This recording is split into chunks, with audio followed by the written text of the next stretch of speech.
Subscribe now and press the bell icon. Never miss an update. नमस्कार friends, राष्ट्रीय blind YouTube channel में आप सभी का स्वागत है। अगर आप चैनल पर नए हैं तो आप सभी से रिक्वेस्ट है कि आप हमारे चैनल को सब्सक्राइब करें, बेल आइकन को ऑल पर सेट करना बिल्कुल भी ना भूलें ताकि हमारे आने वाली वीडियो की नोटिफिकेशन सबसे पहले आपको मिल सके। अगर आपको हमारी वीडियोस अच्छी लगती हैं तो वीडियोस को लाइक करें, शेयर करें और कमेंट में अपना फीडबैक देना बिल्कुल भी ना भूलें। आप हमारे चैनल के अबाउट में जाके हमारे व्हाट्सएप ग्रुप का फॉर्म फिल करके हमारे व्हाट्सएप ग्रुप का हिस्सा बन सकते हैं। फीमेल्स के लिए अलग से एक व्हाट्सएप ग्रुप है, तो आप फॉर्म भर के उसमें ऐड हो सकते हैं। साथ ही हमारे चैनल के अबाउट में हिंदी ऑडियो शायरी एक दूसरे यूट्यूब चैनल का भी लिंक है, आप जाकर उसको भी सब्सक्राइब करें। हमारे टेलीग्राम चैनल और हमारे व्हाट्सएप चैनल का लिंक भी आपको अबाउट में मिल जाएगा, आप वहां से ज्वाइन कर सकते हैं। इसके साथ ही अगर आप अपनी वीडियोस के लिए कोई म्यूज़िक चाहते हैं तो हमारे टेलीग्राम चैनल का लिंक अबाउट में दिया हुआ है, तो आप हमारे Telegram channel audio music factory को वहां से ज्वाइन कर सकते हैं। तो आपका ज़्यादा समय न लेते हुए अब ले चलती हूँ आपको वीडियो की ओर।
विभीषण ने क्रोध करके अग्नि के समान बाणों की बौछार करके राक्षस सेना का विनाश करना आरंभ कर दिया। विभीषण की बाण वर्षा से प्रोत्साहित होकर वानर सेना पूरे बल से हनुमान के नेतृत्व में शिला और वृक्ष मारकर राक्षसों को यमलोक भेजने लगे। इस महायुद्ध को देखकर देवता दानव सबके हृदय दहल गए। पृथ्वी पर शवों के अतिरिक्त वृक्षों एवं शिवलाओं के समूह से गगनचुंबी पर्वत से बन गए। वहां लक्ष्मण और मेघनाद के बाणों से दसों दिशाएं आच्छादित हो गईं। उनके बाणों से सूर्य छिप गया और चारों ओर अंधकार छा गया। तभी सुमित्रा नंदन ने मेघनाद के रथ के चारों घोड़ों को मारकर सारथी का सिर काट डाला। यह देखकर राक्षसों के उत्साह पर पाला पड़ गया और वानर सेना में फिर से नवजीवन का संचार हो गया। तभी मेघनाद लपक कर दूसरे रथ पर चढ़ गया और उस पर से बाणों की वर्षा करने लगा। मेघनाद ने जब दूसरे रथ पर चढ़कर युद्ध करना आरंभ किया तो विभीषण को बहुत क्रोध आया। उसने पूरे वेग से गदा का वार करके उसके रथ को चूर चूर कर दिया और सारथी को मार डाला। अपने चाचा द्वारा किए गए इस विनाशकारी आक्रमण से मेघनाद जल भुन गया और उसने एक साथ 10 बाण विभीषण को मारने के लिए छोड़े। मेघनाद के लक्ष्य को दृष्टि में रखकर लक्ष्मण ने अपने तीक्ष्ण बाणों से उन बाणों को मार्ग में ही नष्ट कर दिया। अपना वार इस प्रकार से खाली जाते देख मेघनाद क्रोध से उन्मत्त हो गया और उसने विभीषण को मारने के लिए वह शक्तिशाली बाल छोड़ा जो उसे यमराज से प्राप्त हुआ था। यह एक अद्भुत बाण था जिसे इंद्र आदि देवता भी नहीं काट सकते थे और जिसके वार को तीनों लोकों में कोई सहन नहीं कर सकता था। इस यम बाण को अपनी ओर आता देख लक्ष्मण ने भी वह अप्रमेय शक्ति वाला बाण निकाला जो उन्हें कुबेर ने दिया था। उन बाणों के छूटने से संपूर्ण आकाश प्रकाश से जगमगा उठा। वे दोनों एक दूसरे से टकराए, जिससे भयानक अग्नि उत्पन्न हुई और दोनों बाण जलकर भस्म हो गए। अपने बाण को व्यर्थ जाता देख लक्ष्मण ने मेघनाद पर वर्णास्त्र छोड़ा। उस प्रलयंकारी अस्त्र का निवारण करने के लिए इंद्रजित ने अग्नेय बाण छोड़ा। इसके परिणाम स्वरूप लक्ष्मण का वर्णास्त्र निरस्त होकर पृथ्वी पर गिर पड़ा। लगभग उसी समय मेघनाद ने लक्ष्मण के प्राण लेने के लिए असुरास्त्र नामक बाण को छोड़ा। उस बाण को छोड़ते ही संपूर्ण वातावरण में अंधकार छा गया और कुछ भी देखना असंभव नहीं रह गया। अपनी इस सफलता पर मेघनाद ने बड़े जोर की गर्जना की, किंतु दूसरे ही क्षण लक्ष्मण ने सूर्यास्त छोड़कर उस अंधकार को दूर कर दिया, जिससे पृथ्वी, आकाश, सभी दिशाएं पूर्वता चमकने लगी। उसी के साथ उन्होंने अद्वितीय प्राण चंचा पर चढ़ाते हुए यह कहकर कि यदि रघुवंश मणि महात्मा राम परम सत्यवादी, धर्म परायण तथा दृढ़वती हैं, तो हे बाण, तू शीघ्र जाकर दुष्ट मेघनाद को यमलोक पहुंचा। वेद मंत्रों का उच्चारण करते हुए उन्होंने वह बाण छोड़ दिया। तीनों लोकों का क्षय करने की सामर्थ्य रखने वाला वह अजेय बाण संपूर्ण वातावरण को प्रकाशित करता हुआ मेघनाद को जाकर लगा और उसका मस्तक उड़ाकर आकाश में बहुत दूर तक ले गया।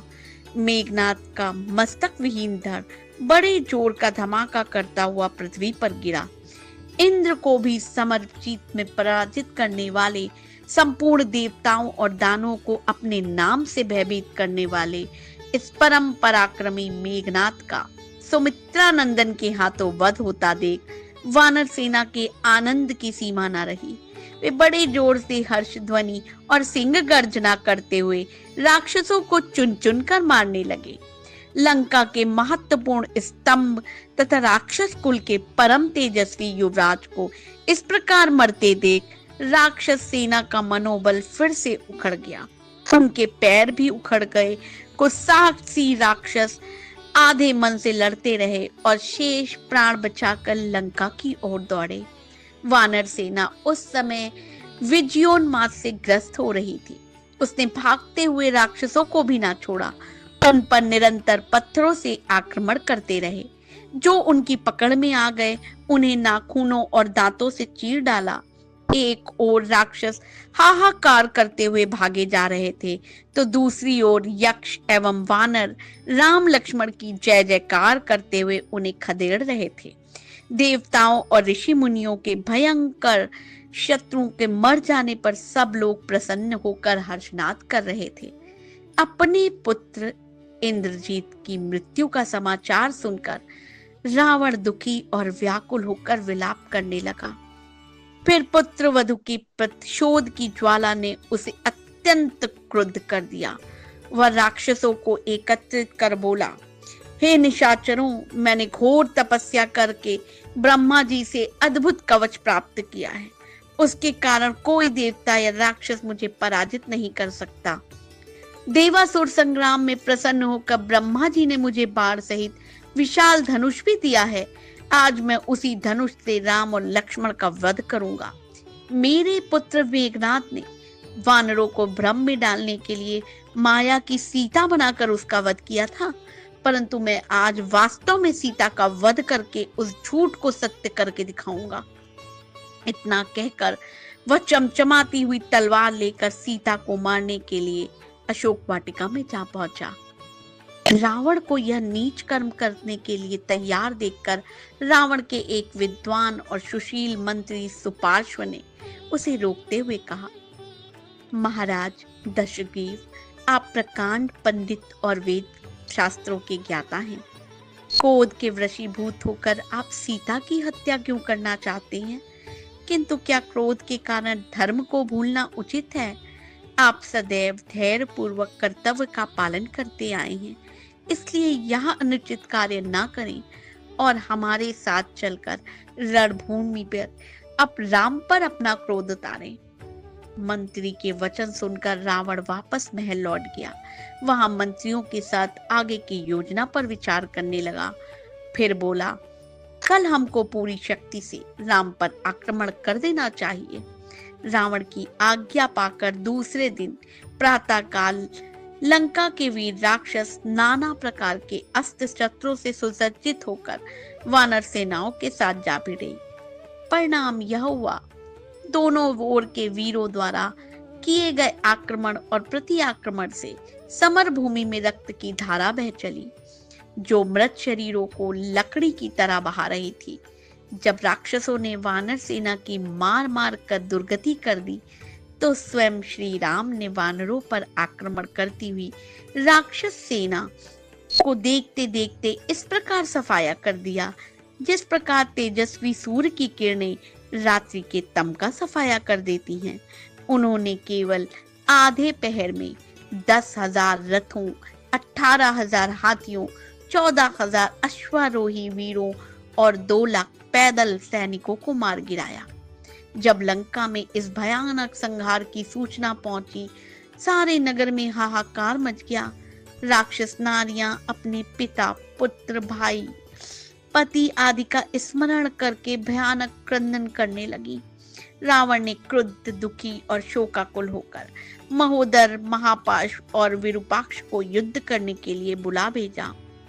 उनके आने पर वह स्वयं भी करोड़ों सूर्यों के समान दीप्तिमान 8 घोड़ों से सुसज्जित रथ पर बैठा और उन्हें ले जाकर युद्ध करने को चला।